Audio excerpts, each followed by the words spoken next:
Can you get free coins in Travel Town?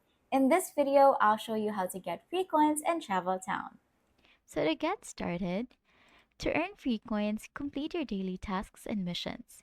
Each time you finish a mission, you'll be rewarded with coins that you can use to purchase items and expand your town. Another great way to get free coins is by leveling up your character. As you progress through the game, you'll unlock new rewards, including coins. Visiting Friends Town is another method. You can help your friends by completing small tasks, which will reward you with coins. Make sure to check in on your friends every day to maximize your coin earnings. Be on the lookout for limited time events or challenges.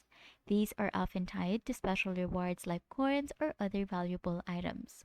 Finally, logging in every day gives you access to daily bonuses, which often include coins. Be sure to claim these rewards when they're available. And that's how you get free coins and Travel Town.